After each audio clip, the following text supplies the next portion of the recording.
DBC নিউজের নিয়মিত আয়োজন জেরুজালেম নিবেদিত সংবাদ সম্প্রসারণ সবাইকে স্বাগত জানাচ্ছি আমি মুক্তাদির অনিক। দিনের বাছাই করা সংবাদ এবং এর পর্যালোচনা নিয়ে সংবাদ সম্প্রসারণে আজ অতিথি হিসেবে স্টুডিওতে আছেন শ্রম কর্মসংস্থান মন্ত্রণালয়ের সচিব AHM শফিকুজ্জামান এবং দৈনিক সমকালের উপদেষ্টা সম্পাদক আবু সাইদ খান। স্বাগত আপনাদের সংবাদ সম্প্রসারণে। আমরা আলোচনা ফিরার আগে শিশু শ্রম দিবস নিয়ে একটি প্রতিবেদন দেখব। ঢাকায় প্রতিদিন তৈরি হচ্ছে হাজার হাজার বই, আর এগুলো বাধায়ে শ্রম দিচ্ছে অপরিণত বয়সের অগণিত শিশু। কিন্তু বই তৈরিতে নিয়োজিত এই শিশুরাই পায় না বই পড়ার সুযোগ, জানে না কি লেখা আছে দিস্তা দিস্তা এই কাগজের ভেতর। এমন প্রেক্ষাপটে স্বপ্নের ডানায় ভর করে শিশু শ্রমের শৃঙ্খল ছিঁড়ি প্রতিপাদ্য পালিত হচ্ছে বিশ্ব শিশু শ্রম প্রতিরোধ দিবস। গাইবান্ধার রাশেদ ইসলাম কাজ করেন পুরান ঢাকার বাংলা বাজারের একটি পুস্তক বাঁধাই কারখানায়। পারিবারিক টানাপোড়েনে স্বপ্নের জবনিকা টেনে নিজ কাঁধে নিয়েছেন সংসারের দায়িত্ব। পড়াশোনা করতে তো ইচ্ছা করে, কিন্তু পরিবারের যে সমস্যার কারণে আমি এখানে আইছি। এখানে কাজ করে আমার যা টাকা উপার্জন হয় তা দিয়ে আমার সংসার চলে। রাশেদ একা নয়, একই জেলার পলাশবাড়ী উপজেলা থেকে আসা রবিউল ইসলামের গল্পটাও একই রকম। মাদ্রাসায় পড়াশোনা শুরু করলেও সব ছেড়ে এখন কাজ করেন বাংলা বাজারের আরেকটি কারখানায়। বাড়ি হলে গাইবান্ধা জেলা, মাদ্রাসায় পড়তাম, এখন এখানে কাজ করি। আর পিরোজপুরের রাসেল প্রাথমিকের গণ্ডিতেই থেমে গেছে তার শিক্ষা জীবন। ঢাকায় এসে দিন কাটে বাঁধাই শ্রমে। পড়াশোনা করতে ভাই ইচ্ছা করে আর কি, ফ্যামিলির কারণে আর কি পড়াশোনা করা যাচ্ছে না ভাই। রাশেদ, রবিউল কিংবা রাসেলের মতো অপরিণত বয়সে শ্রম দেয়া শিশুর সংখ্যা অগণিত। আর্থিক টানাপোড়েনকে দায় দিচ্ছেন কারখানার অন্যান্য শ্রমিকরা। ছোট ছোট যে ছেলেফেলেরা আসে তাদের আর্থিক অবস্থা খুবই খারাপ, ভালো একক তো খাওয়াইতে পারে না। বাপ মাও শিকার যে ঢাকা একজনের কাছে বইলে গ্রামে অনেকজন থাকে, তাদের সাথে একজনে দিয়ে দেয় যে আমার পোলাটা নিয়ে যান, কষ্ট করতেছি। পুস্তক বাঁধাই সমিতির নেতারা দিলেন ভিন্ন যুক্তি, বললেন আর্থিক সাহায্য করতেই শিশুদের কাজে নিচ্ছেন তারা। একটা কর্মসংস্থাও কিন্তু এখানে হচ্ছে, অনেক অনেক জায়গায় কিন্তু এই শিশুদেরকে চাকরি দেয় না। সে কিন্তু লেখাপড়া করে না, সে কিন্তু কোনো কাজ করে না, সে কিন্তু একটা নষ্টের পথে বা খারাপের পথে চলে যাচ্ছে। শিশুদের পড়াশোনার সুযোগ দিতে বিশেষ উদ্যোগেরও আশ্বাস দেন তিনি। কাজের শেষে আমরা এই শিশুদেরকে নিয়ে তাদেরকে একটু লেখাপড়া করব, এরকম একটা স্কুল করার আমরা অলরেডি কাজ চলতেছে আমাদের সমিতির থেকে। আমরা এই কাজগুলো করতেছি, শিশুদেরকে আমরা লেখাপড়া করাবো। শুধু কি বাঁধাই শিল্প, ঢাকার ছোট বড় অসংখ্য কলকারখানায় এমন শিশু শ্রমের উদাহরণ অগণিত। বিশেষত অনিরাপদ শিশু শ্রমে জড়িয়ে আছেন অনেকে। আতিক মেজবালগ্ন, ডিবিসি নিউজ, ঢাকা। ফিরছি আলোচনায়। স্বাগত মাননীয় সচিব মহোদয়। আমরা শিশু শ্রম প্রতিরোধ দিবস নিয়ে একটি প্রতিবেদন দেখছিলাম। আপনার কাছে আমার প্রশ্নে যাওয়ার আগে আমরা জানি যে উপদেষ্টা মহোদয় কালকে একটা প্রোগ্রামে বলেছেন দেশে ৩৫ লাখ শিশু শ্রমিক এবং ১০ লাখ ঝুঁকিপূর্ণ কাজে নিয়োজিত। এবং আমরা একটা প্রতিবেদন দেখছিলাম যারা আসলে এই বই বাঁধায়ে যে সব কোমলমতি শিশুরা কাজ করেন তারাই আসলে পড়াশোনার সুযোগটা পাচ্ছেন না। আপনার কাছে আমার প্রশ্ন সেটা হচ্ছে বর্তমান বাংলাদেশের শিশু শ্রমের প্রকৃত চিত্রটা কেমন, প্রকৃত চিত্রটা আসলে কি ধরনের? প্রথমে আমি ডিবিসি নিউজকে ধন্যবাদ জানাবো এবং ডিবিসি নিউজে যারা আজকে এই লাইভ অনুষ্ঠান দেখছেন তাদের স্বাগত জানাচ্ছি, ধন্যবাদ জানাচ্ছি।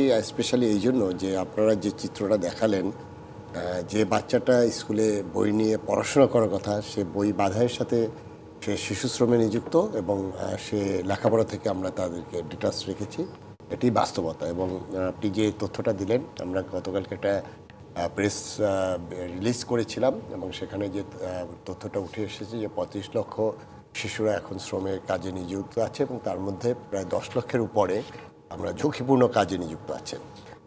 প্রথম যে বিষয়টি এখানে আমাদের ফোকাস করতে হবে সেটা হলো আমাদের শিশু শ্রমের পক্ষে তো কেউ নেই, সবাই কিন্তু শিশু শ্রম যাতে না থাকে এটা আমাদের সমাজের প্রতিটা মানুষ সেই কথা বলবে এবং সেখানে লিগ্যাল ম্যান্ডেটগুলো তাই।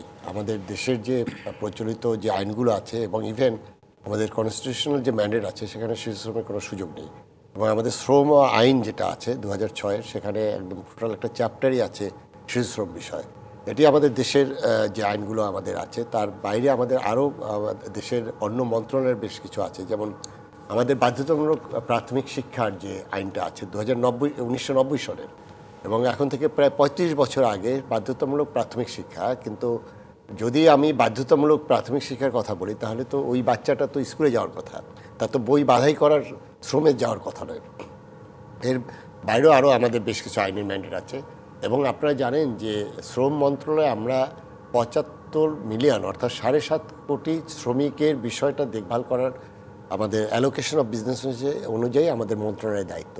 এবং এই মন্ত্রণালয় শুধু আমাদের ডোমেস্টিক বিষয় না, আমরা আন্তর্জাতিকভাবেও কিন্তু অনেক ক্ষেত্রে কমিটেড। বিশেষ করে এই বিষয়ে যারা দেখভাল করেন ইন্টারন্যাশনাল লেবার অর্গানাইজেশন, আন্তর্জাতিক শ্রম সংস্থা, তাদের কিন্তু ফান্ডামেন্টাল যে কনভেনশন আছে 10টি কনভেনশনের 8টা কনভেনশন কিন্তু বাংলাদেশ আমরা সংযুক্ত আছি এবং আমরা এখানে আমরা রেটিফাই করেছি। এবং বাকি দুটো কনভেনশন সেটাও ওয়াশ রিলেটেড অর্থাৎ occupational safety and health related, সেটাও আমরা খুব শিগগিরই আমরা নীতিগতভাবে অনুমোদন পাওয়া গেছে এবং সেটাও আমরা ফান্ডামেন্টাল 10টার মধ্যে 10টায় আমরা স্বাক্ষর করছি। এখন আমরা স্বাক্ষর করেছি, আন্তর্জাতিক কমিটমেন্ট করেছি, কিন্তু বাংলাদেশের অবস্থার যে চিত্র সেটি কিন্তু আপনাদের এই প্রতিবেদনে ফুটে এসেছে। শিশু শ্রম নিয়ে কনভেনশন দুটো আছে, সেটি হলো কনভেনশন 138 138 কনভেনশন। সেটি কি? সেটি হলো যে আপনার শ্রমে নিযুক্ত যে যারা যাবে তাদের একটা মিনিমাম বয়স কত হবে এবং সেটি কিন্তু আমরা স্বাক্ষর করেছি। আরেকটি কনভেনশন আছে কনভেনশন 182 182 কনভেনশন। সেটি কি? সেটি হলো কোনো অবস্থাতেই শিশুদেরকে ঝুঁকিপূর্ণ কাজে নিয়োগ করা যাবে না। এবং আমার এখানে আমি একটা গেজেট নিয়ে আসছি 2022-এ, এবং সেখানে আমাদের 45টা কাজ হলো ঝুঁকিপূর্ণ কাজ আমরা উল্লেখ করেছি। এখন বাংলাদেশের যেটা সমস্যা সেটা হলো যে শিশু শ্রম এখানে ওদের কথায় চলে আসে, অর্থাৎ ওদের প্যারেন্টসরা বা তারা আসলে আমাদের যে একটা ভার্নারেবল গ্রুপ, অর্থাৎ তারা মনে করছে যে ঠিক এই মুহূর্তে আমার ইনকামের দরকার আছে। আমি আজকে সকালে একটি প্রোগ্রামে গিয়েছিলাম, সেখানে 300 বাচ্চাদের সাথে কথা বলেছি। সেখানে একটা বাচ্চাকে দেখলাম, সে মোটর মেকানিক হিসেবে একটা গ্যারেজে কাজ করে। তাকে জিজ্ঞেস করলাম তোমার প্যারেন্টসরা কী করে? তার বাবা মারা গেছে, তার মা, তারা 5 ভাই বোন, এবং তার মা ওই গ্যারেজে দিয়েছে, সেখান থেকে যেটুকু ইনকাম হয় সেটা দিয়ে তাদের দুপুরের খাবার হয়। তাহলে আমি যে বাধ্যতামূলক প্রাথমিক শিক্ষার কথা বলেছি, এবং সেখানে দেখেন সরকার এই যে বইগুলো ছাপাচ্ছে সেই বইগুলো আমরা বিনা পয়সায় দিচ্ছি।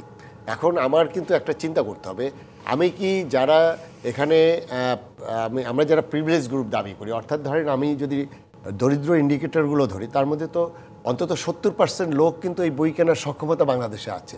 আমি তাকে কি বিনা পয়সায় বই দেব, নাকি ওখানে আমি ট্যাক্সেশন আরোপ করব? অর্থাৎ যিনি স্বাবলম্বী, যিনি বিত্তবান, সেই লোকগুলোকে যদি আমি এই বইগুলো যদি তারা কিনে ব্যবহার করতো, তাহলে ওই টাকাটা কিন্তু আমি ওই বাচ্চাকে বা ওই ভার্নারেবল গ্রুপকে আমি কিন্তু প্রোভাইড করতে পারতাম। স্কুল ফিডিং প্রোগ্রাম আছে, সেই ফিডিং প্রোগ্রামটা পাইলটিং ছিল।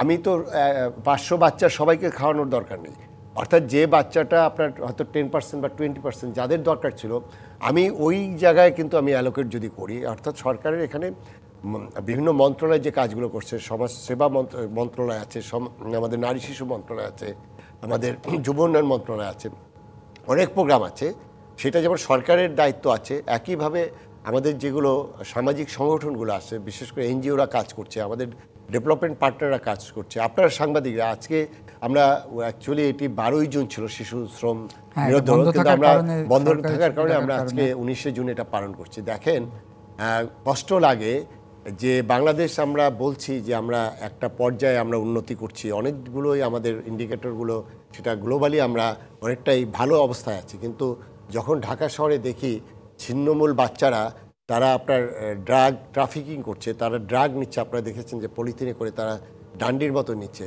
ওই বাচ্চাটা তাকে তো এই সমাজ রাষ্ট্র আমরা প্রোটেকশন দিতে পারিনি।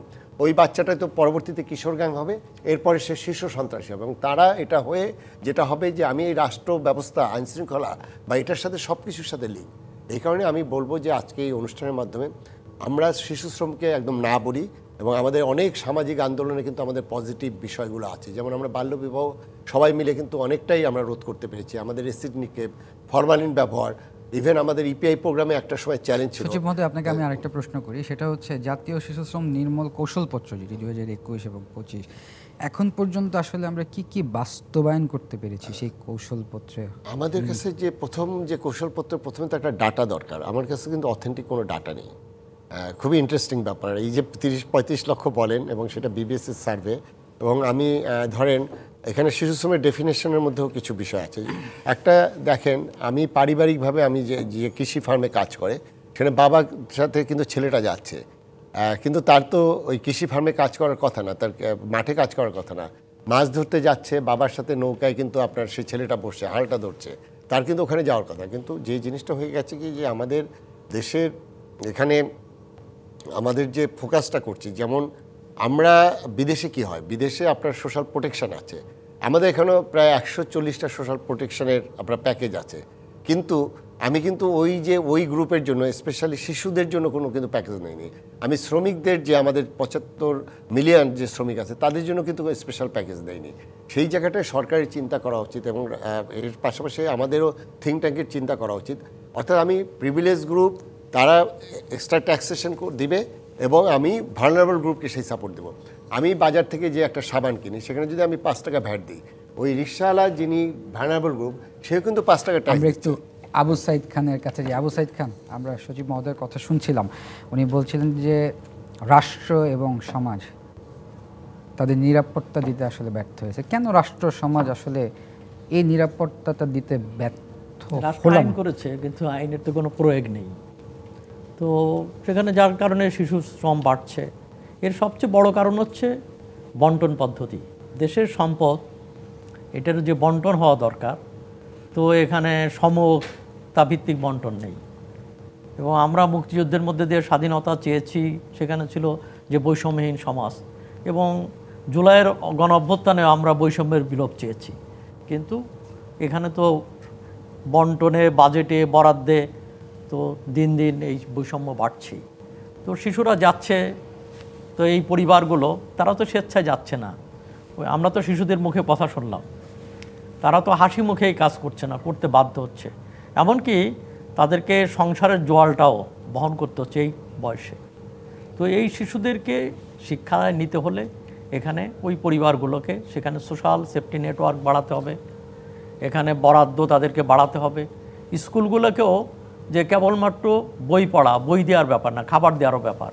বিশেষ করে বস্তি এলাকায়, গরিব এলাকায়, প্রান্তিক জনগোষ্ঠী, আদিবাসীর ভিতর যে সমস্ত স্কুল আছে, সেখানে বিনামূল্যে খাবার, মানে দুপুরে খাবার, লাঞ্চের ব্যবস্থা করা, যাতে তারা যেতে হয়, এবং প্রয়োজন হলে তাদেরকে বিশেষ বৃত্তি দেওয়া। এবং সেইগুলো যতদূর করা না যাবে ততদিন আইন করে, বক্তৃতা, ওয়াজ নসিহত করে কোনো লাভ হবে না। আমরা আইন করছি, আমরা এই সমস্ত দিবসগুলোতে, শিশু দিবসে আমরা ওয়াজ নসিহত করছি, কিন্তু বাস্তবে যা হওয়ার তাই হচ্ছে, এটা বন্ধ হচ্ছে না। তো সেই উদ্যোগগুলো রাষ্ট্রের দরকার। এখানে রাষ্ট্র মানে হচ্ছে, তো এই রাষ্ট্রের মধ্য দিয়ে একটা ধনী গোষ্ঠী, বাংলাদেশ তো দ্রুত ধনী হওয়ার দেশ, খুব দ্রুত একদল লোক ধনী হয়ে যাচ্ছে। এর মানেটা কি? যে ব্যাপক জনগোষ্ঠী দ্রুত তারা সম্পদ হারা হয়ে যাচ্ছে, পথে বসে। সুইস ব্যাংকে কত গুণ? হ্যাঁ, 33 গুণ। অভ্যুত্থানের বছর, এটা নিয়ে আমরা আলোচনা করব। আচ্ছা, সুইস ব্যাংকে এতটা বেড়েছে, দুবাই ব্যাংকে কতটা বেড়েছে আমি জানি না, কিংবা অন্যান্য কত সম্পদ কিনেছে। এক ব্যক্তিরই তো কত বাড়ি, তো কয়েকশো বাড়ি কিনেছে। তো এই হচ্ছে বাস্তবতাতে। এই বাস্তবতা থেকে বেরিয়ে আসতে হলে আমাদের দরকার যে এখানে গণতন্ত্র দরকার, রাজনৈতিক সমস্যার সমাধান হওয়া তো খুবই জরুরি, কিন্তু অর্থনীতির গণতন্ত্র দরকার, সামাজিক গণতন্ত্র দরকার। অর্থাৎ মানুষে মানুষে যে বৈষম্য আছে, এটা অবসান যদি না করা যায় তাহলে এগুলো বাড়তে থাকবে, এবং আমাদের যে শ্রম শক্তি, মানব সম্পদের উন্নয়ন হবে না। উন্নয়নের সবচেয়ে অপরিহার্য শর্ত হচ্ছে মানব সম্পদের উন্নয়ন। এর মানে প্রতিটা শিশুকে সুস্বাস্থ্য দেওয়া এবং সুশিক্ষা দেওয়া। তো সুস্বাস্থ্য এবং সুশিক্ষা নিশ্চয়তা ছাড়া একটা জাতি তো সামনের দিকে এগোতে পারবে না। তাই আমরা জাতি বলতে একটা সুবিধাবাদী গোষ্ঠী বলছি। অনেক সময় আমরা গর্ব করি যে আমাদের সন্তানেরা তো তারা বিদেশে গিয়ে ওই বিভিন্ন প্রতিযোগিতায় ভালো করছে, কথাগুলো ঠিক, কিন্তু তারা সমাজের কতজন? ব্যাপক যারা নিচতলার মানুষ, যারা দিনমজুর, গার্মেন্ট কর্মী, এই যে সাধারণ মানুষ, তাদের সন্তানরা শিক্ষিত হয়ে উঠছে কিনা, এই মুষ্টিমেয় সন্তানেরা তো তারা ভালো করতেই পারে। তো কিন্তু ব্যাপক জনগোষ্ঠীর উন্নয়নটা হচ্ছে জরুরি, এবং সেটা হচ্ছে উন্নয়নের সবচেয়ে বড় শক্তি, মানব সম্পদের সবচেয়ে বড় শক্তি হচ্ছে প্রাথমিকভাবে শিশুদের প্রতি নজর দেওয়া, যে নজর আমাদের মোটেই নেই। ধন্যবাদ আবু সাইদ খান। আমাদের একটা বিরতির সময় হয়েছে। প্রিয় দর্শক, জেডএসএম নিবেদিত সংবাদ সম্প্রসারণ একটি বিরতির সময় হয়েছে, সঙ্গেই থাকুন। বিরতির পর আবারও স্বাগত। জেডএসএম নিবেদিত সংবাদ সম্প্রসারণ আমাদের সাথে স্টুডিওতে আছেন শ্রম কর্মসংস্থান মন্ত্রণালয়ের সচিব এইচ.এম. শফিকুজ্জামান এবং দৈনিক সমকালের উপদেষ্টা সম্পাদক আবু সাইদ খান। ফিরছি আলোচনায়। সচিব মহোদয়, যেহেতু আজকে আমাদের অনুষ্ঠানটি শিশু শ্রম প্রতিরোধ দিবস নিয়ে আমরা করছি, আপনার কাছে আমার প্রশ্ন, যেটা সরকার ঘোষিত ঝুঁকিপূর্ণ খাত থেকে শিশু শ্রম নির্মূলে যে সময়সীমা 2025, এই লক্ষ্য অর্জনে আমাদের এখন অবস্থানটা কি বাংলাদেশে? অবস্থানটা তো আপনি দেখতেন যে স্ট্র্যাটেজি দিলেন যে 10 লক্ষ এখনও আছে যারা ঝুঁকিপূর্ণ কাজে সম্পৃক্ত আছে। আমরা ইতিমধ্যে 6টা সেক্টরকে ঝুঁকিমুক্ত করতে পেরেছি। এটার একটা কারণ আছে, সেটি হলো যে আমাদের যে 7.5 কোটি যে শ্রমিকদের সংখ্যাটা বলছি, তার মধ্যে আপনার ফর্মাল সেক্টরে শ্রমিকদের সংখ্যা হলো 15%, আর আমাদের যারা ইনফর্মাল সেক্টরে এটাই বেশি 85%। অর্থাৎ ফর্মাল সেক্টর বলতে আমাদের যেমন আরএমজি সেক্টর বা লেদার সেক্টর বা এই ধরনের সেক্টরগুলোতে, এবং ফর্মাল সেক্টরে আসলে শিশু শ্রম অনেকটাই আমি বলবো যে নেই। বিশেষ করে যদি আমি আরএমজির কথা বলি, সেখানে আমি যেহেতু একটা এক্সপোর্ট ওরিয়েন্টেড এবং আমাদের ফার্মাসিউটিক্যাল সেক্টর, এখানেও আমরা অনেক দেশগুলোতে এক্সপোর্ট করি। সেই জায়গাটায় যেটা হয়েছে, আমাদের বায়ারদের তাদের রিকোয়ারমেন্ট হলো যে যদি শিশু শ্রম থাকে তাহলে তো তারা সেই প্রোডাক্ট নেবে না। এই কারণে কিন্তু বিদেশি মানে রিকোয়ারমেন্টের কারণে আমরা সেখানে কিন্তু জিরো শিশু শ্রম রয়েছে। এখন আপনি হয়তো প্রশ্ন করতে পারেন, এই যে ইনফর্মাল সেক্টরগুলো যদি বলি, যেমন ধরেন আমার ইটভাটা আছে, আমার নির্মাণ শ্রমিক আছে, আমাদের এই যে বই বাঁধানোর যেটা বলেছেন, এটা কিন্তু ইনফর্মাল সেক্টর। আমাদের হোম বেসড ওয়ার্কার আছে, আমাদের কৃষি সেক্টর আছে। তা এই সেক্টরগুলোতে কেন আমরা ইনফর্মাল? কারণ হলো যে আমরা এখনও এটাকে ফর্মালাইজ করতে পারিনি। কারণ আমাদের আইন অনুযায়ী যদি এটা ফর্মালাইজ করা হয়, তাহলে এখানে যেমন ট্রেড ইউনিয়ন করা বা তাদের সংগঠিত করা, তাদের রাইটসের ব্যাপারে, তাদের ন্যূনতম মজুরি কত হবে, সেই বিষয়গুলো নিয়ে কিন্তু আমরা এখনও তাদেরকে এই আওতায় আনতে পারিনি। এবং দেখেন যে প্রোটেকশনের ক্ষেত্রে, সেই প্রোটেকশন আমাদের মন্ত্রণালয়ে একটা ফান্ড আছে, আমাদের শ্রমিক কল্যাণ ফান্ড। সেই ফান্ডের টাকাটা আসে কোথায় থেকে? যে এমপ্লয়াররা তারা যে প্রফিট করে, সেই প্রফিটের একটা অংশ 0.5% আমাদের এই ফান্ডে দেয়। এটা দিয়ে আমরা তাদের ওয়েলফেয়ার দেখি, তাদের মৃত্যুজনিত কারণ, তাদের মাতৃত্বকালীন ছুটি, তাদের চিকিৎসা এবং বাচ্চাদের লেখাপড়ার বিষয়টা আমরা দেখি। কিন্তু দেখেন এখানে আমাদের যে এই 140-42টা সোশ্যাল প্রোটেকশনের যে বিষয়গুলো আছে, সেই প্রোটেকশন আমরা কাদের দিচ্ছি? আমি সিম্পলি বলি, টিসিবির 1 কোটি পরিবারকে যে কার্ড দেওয়া হয়েছিল, তার মধ্যে 35 লক্ষ কার্ড ভুয়া। এবং আমরা যে সিস্টেমের মধ্যে আসছি, এবং আমাদের এই যে বয়স্ক ভাতা, বিধবা ভাতা, সেখানে কিন্তু টার্গেটেড পিপলকে আমরা দিতে পারিনি। তাই কেন দিতে পারিনি? সেটি কি আমলাতন্ত্রের বিষয়? Not that. এখানে কিন্তু আমাদের যারা স্থানীয় জনপ্রতিনিধি আছে, সেই জায়গাগুলোতে আমরা যদি না তাদেরকে সত্যিকার অর্থে আমাদের যে গভর্নেন্স ইস্যু, সেটা যতক্ষণ না প্রতিষ্ঠা করতে পারবো, তখন কিন্তু এই অন্ধকার জায়গাটা থেকেই যাবে। এই কারণে আমি যে জিনিসটা এখানে ফোকাস করতে চাই, সেটি হলো যে শিশু শ্রম এটি কেউ পছন্দ করবে না। সেখানে আমাদের যেটা দরকার, একটা বড় ধরনের সামাজিক আন্দোলন দরকার। এবং সেখানে ইভেন আমি মনে করি যে যেটা কমিউনিটি এনগেজমেন্ট, অর্থাৎ যে জায়গায় শিশু শ্রমটা আছে, আমাদের একটা ছোট দেশ, আমার যে গ্যারেজে বা যে বইয়ের দোকানে কাজ করছে, সেখানে কিন্তু আমার অনেক আশেপাশে সচেতন ব্যক্তি আছে। আমরা কি একবারও গিয়ে বলেছি যে এটি অন্যায়? এখানে তুমি যারা এমপ্লয়ার আছে, তাদেরকে কি আমরা কোনো বলেছি যে তুমি এখানে শিশু শ্রম দিও না? আমাদের 2006-এর যে শ্রম আইন আছে, সেখানে এমপ্লয়াররা যারা এখানে চাকরি দিবে, তাদেরকে কিন্তু 5,000 টাকা জরিমানা, আর যে গার্জিয়ান ওখানে নিয়োগ দিবে, তাকে 1,000 টাকা জরিমানা। এটা অপ্রতুল। আমাদের নতুন আইন হচ্ছে, সেখানে এই জরিমানাটা বাড়ছে। কিন্তু যেটা আমাদের সাইদ ভাই যেটা বললেন, এটা আইন প্রয়োগ করার বিষয় না, এটা হলো আমার এই সচেতনতা। এবং বাংলাদেশে আমার 54 বছর স্বাধীনতার বয়স, কিন্তু আমরা আসলে আমাদের যে সামাজিক অবক্ষয় হয়ে গেছে, এটি শুধু আমার আপনার মধ্যে না, এটি আমাদের সমাজের প্রতিটা অলিতে গলিতে, প্রতিটা সেক্টরেই কিন্তু এটা অবক্ষয় হয়ে গেছে। এই কারণে যিনি ওখানে এমপ্লয়ার, তিনি মনে করেন যে এই শিশু সচিব, আমি আপনার কথার মধ্যে ছোট একটা প্রশ্ন করি। আপনি দায়িত্ব নেবার পর এ পর্যন্ত কতগুলো কারখানা ভিজিট করা হয়েছে এবং মানে শিশু শ্রম আছে কিনা? যেহেতু আপনি বলছিলেন যে গার্মেন্টসগুলোতে বায়ারদের একটা চাপ থাকে যে শিশু শ্রম থাকলে তারা এখানে ইয়ে করবে। আপনি দায়িত্ব নেওয়ার পর এই পর্যন্ত কতগুলো কারখানা? একটা আইএলওর একটা রিপোর্ট বেরিয়েছে, সেখানে পজিটিভ রিপোর্টটা বাংলাদেশের জন্য ভালো। সেটি হলো যে গত 2 বছর আগে সেটা 12 লাখ থেকে কমিয়ে 10 লাখ করা হয়েছে, এবং আমরা অলরেডি 6টা সেক্টরকে আমরা শিশু শ্রম মুক্ত সেক্টর ডিক্লেয়ার করেছি। এটি যে আমার অ্যাচিভমেন্ট আমি সেটা বলবো না, এবং আমি আসলে শ্রম সচিব হওয়ার পরে আমার ধরেন 95% কাজই হয়েছে আমার এই আন্দোলন, শ্রমিকদের আন্দোলন, এই ট্রেড ইউনিয়নের, যেটা আমাদের গার্মেন্টস সেক্টর বন্ধ হয়ে যাচ্ছে সেখানে। এখন এই জায়গাটা আমি আজকে শিশু শ্রম প্রতিরোধ দিবসের জন্য আমি এই আলোচনা করছি। এখানে আমরা ইন্টারনালি যে কাজগুলো করছি আমরা এখনও কিন্তু সেই সচেতনতামূলক জায়গায় আছি, এবং আমি সরকারের সাথে আমাদের আরও যারা মিনিস্ট্রির অন্য যারা তাদের সেখানেও আমি এই কথাগুলো বলছি যে এইখানে আমার অ্যালোকেশন বাড়ানো দরকার। অ্যালোকেশনটা কোথায়? অ্যালোকেশন কিন্তু আপনার কিছুটা অ্যাডজাস্ট করার বিষয়। যে উদাহরণটা আমি দিচ্ছিলাম যে আমি যিনি মনে করেন যে তার একটা মানে গাড়ির খরচ আছে ধরেন 1 লক্ষ টাকা, সে তার বাচ্চাটা তো বিনা পয়সা বই পাওয়ার দরকার নাই। যে ব্যক্তিটা আপনার 5 লাখ টাকা ভাড়া দিয়ে আপনার এই এলাকায় থাকে তার তো আপনার বাচ্চাটাকে বিনা পয়সা বই পাওয়ার দরকার নেই।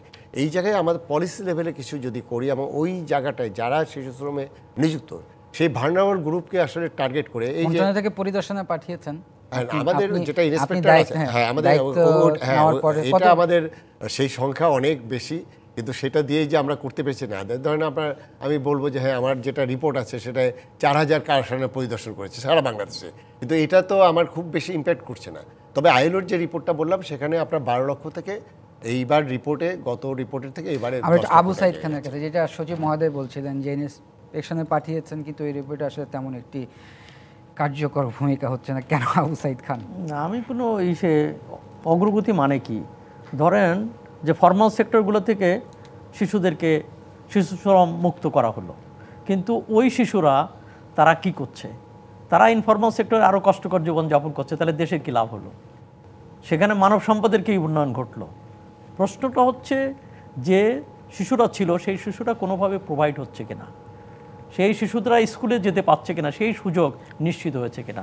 আপনি আইন করে তাদেরকে তাড়িয়ে দিলেন, আরও খারাপ জায়গায় তারা নিক্ষিপ্ত হলো, তো তাতে কোনো লাভ হলো না, ইনফর্মাল সেক্টরে আসলো। তো এখন হচ্ছে যে ফর্মাল ইনফর্মাল সব সেক্টর থেকে শিশু শ্রম নিষিদ্ধ করতে হলে সেখানে সামগ্রিক অর্থনৈতিক পরিকল্পনার সঙ্গে বিষয়টা যুক্ত, রাষ্ট্রের নীতি নির্ধারণের সঙ্গে যুক্ত। রাষ্ট্র কি নীতি নির্ধারণ করছে? রাষ্ট্রটা তো আমাদের, এটা কি সব মানুষের রাষ্ট্র না কেবল ধনীদের রাষ্ট্র, উপরতলার মানুষের রাষ্ট্র? এটা ডিসাইড করার ব্যাপার।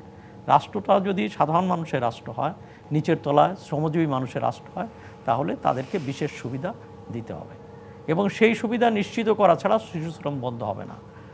পরিবারগুলো থেকে যেন শিশুরা তাদেরকে কারখানায় আসতে না হয়, তাকে যেন শ্রম বিক্রি করতে না আসতে হয়, তাকে পাঠশালায় পাঠানো হয়।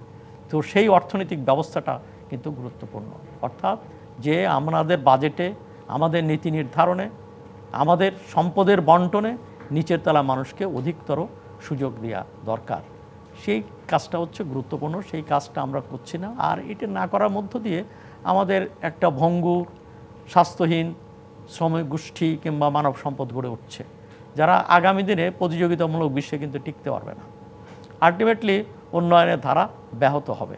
এবং ধরুন যে এই কারখানার মালিকেরাও, তারাও আগামী দিনে ঠিক আছে ধনীরা যে শ্রমিক পাবে সেই শ্রমিক কর্মক্ষম হবে না, মেধাবী হবে না। যদি তাকে শিশু বয়সে যদি তাকে কারখানায় যেতে হয় কিংবা কাজ করতে হয়, তাহলে দেখা যাচ্ছে সে শিক্ষিত না হয়, তাহলে আগামী দিনে যোগ্য শ্রমশক্তি গড়ে উঠবে না। তা আমাদের শ্রমশক্তি উন্নয়ন করতে হলেও আমাদের এই জায়গাটা, বন্টনের জায়গাটা খুবই গুরুত্বপূর্ণ এবং নিচে থেকে কাজ করা দরকার। শুধুমাত্র যে এক জায়গা থেকে তাড়িয়ে আর এক জায়গা তাদেরকে ঠেলে দেওয়া, এতে কোনো লাভ এবং এটা কিন্তু সরকারের একও দায়িত্ব না, এখানে পার্টিসিপেশনটা সরকারের অবশ্যই না, মূল দায়িত্ব সরকারের, এটা অবশ্যই ঠিক, অন্যান্য পার্টিসিপেশনও দরকার। সবার সামাজিক অন্যান্য স্টেক হোল্ডার আছে, কিন্তু মূল কাজটা করতে হবে সরকারের, রাষ্ট্রের। তো রাষ্ট্রটা কেন আমরা গঠন করেছি? তো সামগ্রিকভাবে দেশটা পরিচালনা করা রাষ্ট্রের। আমাদের একটা বিরতির সময় হয়েছে। প্রিয় দর্শক, জেডএসএম নিবেদিত সংবাদ সম্প্রসারণের একটি বিরতির সময় হয়েছে, সঙ্গেই থাকুন। বিরতির পর আবারও স্বাগত জেডএসএম নিবেদিত সংবাদ সম্প্রসারণে। আমাদের সাথে স্টুডিওতে আছেন HM শফিকুজ্জামান এবং আবু সাইদ খান। ফিরছি আলোচনায়। আবু সাইদ খান, আপনার কাছে ফিরে আলোচনার মাঝে আপনি বলছিলেন বাংলাদেশ এমন একটি দেশ খুব সহজেই বড়লোক হয়ে যাওয়া সম্ভব, এবং আজকে একটি প্রতিবেদন আমরা দেখেছি যে সুইস ব্যাংকে অভ্যুত্থানের বছরে বাংলাদেশিদের আমানত বেড়েছে 33 গুণ। সম্ভবত সবচেয়ে ওখানেও সবচেয়ে বেশি মানে বৃদ্ধি পেয়েছে, মানে ওখানেও দ্রুত বৃদ্ধি পাওয়ার ব্যাপারটা ঘটছে। তো হ্যাঁ, বাংলাদেশে যখন টাকা আসছে টাকা ওখানে গেছে। তো আমরা সুইস ব্যাংকের খবর জানি, দুবাইয়ের ব্যাংকগুলোর খবর জানি, কিংবা নিউ ইয়র্ক কিংবা লন্ডনের ব্যাংকগুলোতে একই অবস্থা বোধহয় ঘটেছে। তো যাই হোক, এইটা হলো যে বাংলাদেশের টাকা তো বিরাট অংশ পাচার হয়েছে, ব্যাংকগুলোর টাকা হাজার হাজার কোটি টাকা, এবং সেটা এখন পর্যন্ত সঠিক পরিসংখ্যান আমাদের কাছে নেই। তো যে হাজার হাজার কোটি টাকা সুনির্দিষ্টভাবে নেই, তো বিদেশে চলে গেছে। এই টাকা ফেরত না পেলে বাংলাদেশের উন্নয়ন হওয়া সম্ভব না। এবং নিশ্চিত যারা ক্ষমতায় এসছে তারা তো ধরে নিয়েছে যারা টাকা পাচার করেছে যে এগুলো ফেরত দিতে হবে না, যে কারণে ব্যাংকে ফুকলা করে টাকাগুলো বিদেশে নিয়ে গেছে। তো বাংলাদেশের অর্থনীতির জন্য তো এটা সবচেয়ে বড় চ্যালেঞ্জ। বাংলাদেশের শ্রমিকরা দেশে কাজ করছে, কৃষকরা মাথার ঘাম পায়ে ফেলছে, প্রবাসী কৃষকের সন্তানেরা বিদেশে গিয়ে মধ্যপ্রাচ্য বিভিন্ন জায়গা থেকে তারা রেমিটেন্স পাঠাচ্ছে, বাংলাদেশ সমৃদ্ধ হচ্ছে। আর সেই সমৃদ্ধির ফসল কিছু লোক লুটে নিয়েছে এবং তারা বিদেশে পাচার করেছে। আমরা কিছুদিন আগে শুনতে পাচ্ছিলাম সরকারের একজন কর্তৃপক্ষ থেকে বলা হয়েছিল যে যারা টাকা পাচার করেছে তাদের সাথে একটা সমঝোতা করে এই টাকা ফিরিয়ে আনা যায় কিনা। আদত আবু সাইদ খান, পাচার হওয়ার টাকা ফিরে আনা সম্ভব? সম্ভব তো, হ্যাঁ, এর জন্য দরকার পলিটিক্যাল ডিটারমিনেশন, রাজনৈতিক অঙ্গীকার দরকার। সেই দৃঢ়তা যদি থাকে তাহলে এটা সম্ভব। অসম্ভব বলে কিছু নাই পৃথিবীতে, অন্যরা পেরেছে, আমরা কেন পারবো না? কিন্তু আমরা পারছি না কি জন্য? দেখা যাচ্ছে যে এই টাকাওয়ালাদের সঙ্গে যারা পরবর্তীতেও ক্ষমতায় আসে তাদের এক ধরনের যোগসূত্র স্থাপিত হয়। প্রথম দিকে তারা হম্বিতম্বি করে টাকা ফেরত আনা হবে, শেষ পর্যন্ত আনা হয় না। তো আমরা এই ক্ষেত্রে আমাদের তেমন কোনো সাফল্য নেই। তবে এই সরকার বলেছেন আমরা আশাবাদী, দেশের সামগ্রিক উন্নয়নের স্বার্থেই নিশ্চয়ই তারা এই ব্যাপারে কার্যকর উদ্যোগ গ্রহণ করবেন। এখানে টাকা ফেরত আনার জন্য কিংবা কোথায় কত টাকা রয়ে গেছে এগুলো সরকারের গোয়েন্দারা করতে পারে, এমনকি পৃথিবীতে বহুত সংস্থা আছে যারা হেল্প করতে পারে, এবং তাদের সঙ্গেও চুক্তিবদ্ধ হতে পারে সরকার যে কোথায় কত টাকা আছে, সমস্ত চিত্র এটা পাওয়া সম্ভব। আজকের যুগে কোনো কিছুই গোপন রাখা সম্ভব না, কিন্তু ফেরত আনার ক্ষেত্রে যেটা দরকার সেখানে হলো তাদের রাজনৈতিক অঙ্গীকারটা দরকার এবং সেই তৎপরতাটা দরকার। এখন প্রশ্ন হচ্ছে, বর্তমান সরকার তো উদ্যোগ গ্রহণ করেছেন, আগামী সরকার আসবে তারা কি করবে আমরা জানি না। তো এখানে একটা জাতীয় সনদ তৈরি হচ্ছে। তো আমার মনে হয় জাতীয় সনদে সংবিধানের কি কি পরিবর্তন দরকার সেই সব অঙ্গীকারনামা করছে। আমার মনে হয় রাজনৈতিক দলগুলোকে সেই আরেকটা অঙ্গীকারনামা দরকার, তাদেরকে আরেকটা অঙ্গীকার করার দরকার, তারা বিদেশে পাচারকৃত অর্থ ফেরত আনবেন। এবং আরেকটা আমি এক লাইনে বলি, এবং নির্বাচনী ইশতেহারগুলোতেও যেন সেই ব্যাপারে সুনির্দিষ্ট প্রস্তাব রাখা হয়। সচিব মহোদয়, আপনি তো সরকারে আছেন, এই যে গত এক বছরে শেষের দিকে 8,972 কোটি টাকা সুইস ব্যাংকে, আমি এখন আপনাদের এখানে শুনলাম, এটা তো আসলে আরও ভয়াবহ একটা অবস্থা। তবে একটা জিনিস আমি বলি, সেটি হলো যে প্রতি বছর আমাদের 22 লক্ষ মানুষ আপনার শ্রমে মানে জব সিকার হিসেবে আপনার নতুন প্রতি বছর যুক্ত হয়। এই 22 লক্ষ মানুষের মধ্যে অর্ধেকটা, অলমোস্ট ধরেন 10 লক্ষ বা 11 লক্ষ লোক বিদেশে যাচ্ছে, বাকি 10 লক্ষ বা 11 লক্ষ লোক দেশে থেকে যাচ্ছে। সেই জায়গায় দরকারটা কি? আমাদের এমপ্লয়মেন্ট জেনারেট করা, অর্থাৎ আমার এখানে ইন্ডাস্ট্রি হবে, আমার প্রোডাক্টিভিটি বাড়বে এবং সেখানে আমার চাকরির সুবিধা হবে। এবং আমার মন্ত্রণালয়ের নাম কিন্তু শ্রম ও কর্মসংস্থান মন্ত্রণালয়। এখন ধরেন এই টাকা যদি পাচার হয়ে যায় তাহলে এই টাকা আমি এখানে তো ইনভেস্ট হচ্ছে না, এবং ইনভেস্ট না হলে কি হচ্ছে? এমপ্লয়মেন্ট জেনারেট হচ্ছে না। এমপ্লয়মেন্ট জেনারেট না হলে কি হচ্ছে? যে আমরা যত কথাই বলি পলিটিক্যাল একটা সুশৃঙ্খলা আসুক, সুশৃঙ্খলা আসুক, কিন্তু আমি যদি এই লোকগুলোকে এনগেজ যদি না করতে পারি, আমাদের মাত্র প্রতি বছর সরকারিভাবে চাকরির সুযোগ আছে 1 লক্ষ লোকের, বাকি যে 10 লক্ষ লোক সেটা তো আমার চাকরিটা কারা দিবে? সেটা তো টোটালি প্রাইভেট সেক্টরে। সেখানে কিন্তু একটা ভয়াবহ একটা অবস্থা। এটি যদি সবসময় লিকেজ হতে থাকে এবং সেই লিকেজের পরিমাণ আপনি যেটা বললেন সেটা যদি আরও বাড়ে, তাহলে তো এখানে তো কোনো এমপ্লয়মেন্ট জেনারেট হবে না। এই জায়গাটা আমার মনে হয় একটা বড় ধরনের আমাদের ফোকাস করা উচিত যে আমরা এটা কীভাবে রোধ করা যায়। আর একটি হলো যে সবসময় এই যে যে মানুষগুলো আমাদের বিশেষ করে মিডল ইস্টে যাচ্ছে, সেই মিডল ইস্টে তারা দেখেন ওখানে একবেলা না খেয়ে সেই টাকাটা এখানে পাঠানোর পরে কি হচ্ছে? সেই টাকানোর পরে যেটা হচ্ছে যে আমাদের রেমিটেন্স দিয়ে আমি কিন্তু আমার রিজার্ভটাকে একটা ব্যালেন্সে রাখছি। এই রিজার্ভটা যখন ব্যালেন্সে রাখছি, এই রিজার্ভ দিয়ে আমরা কি করছি, আমরা এলসির টাকাটা শোধ করছি, অর্থাৎ আবার কিন্তু ওই টাকাটা আমার এলসির মাধ্যমে কিন্তু আমার ওই বাইরে চলে যাচ্ছে। তো এইখানে যে জিনিসটা, এই চক্র থেকে বেরোতে হলে আমাকে গভর্নেন্স ইস্যুগুলো বা এই জায়গাগুলোতে আরও শক্তভাবে দেখা দরকার। এবং আমি বলবো যে যেমন আর্থিক প্রতিষ্ঠান বিভাগগুলো, অনেকগুলো ব্যাংকের যে অবস্থা দাঁড়িয়েছে, এবং আমরা যেহেতু ফেস করছি, আমাদের অনেকগুলো ফ্যাক্টরি বন্ধ হয়ে গেছে, এবং সেখানে আমরা যেটা দেখলাম বেশ কিছু বড় বড় ফ্যাক্টরি, তাদের আসলে যেগুলো তারা বলছে বা তারা যে হিসাব দিচ্ছে, তাদের এত মিলিয়ন মিলিয়ন এক্সপোর্ট, সেই এক্সপোর্টের টাকাটা তো আমরা দেখছি না। এটা যেমন একটা দিক।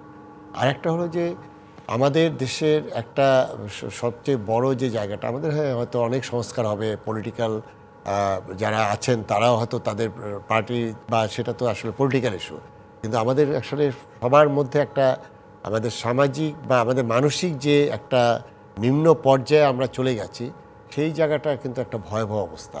সেই ভয়াবহ অবস্থাতে বেরোতে গেলে আমি জানি না এখানে আমরা এখন কি মেকানিজমে বের হব, সেটা এখন আসলে সত্যি এটা এখন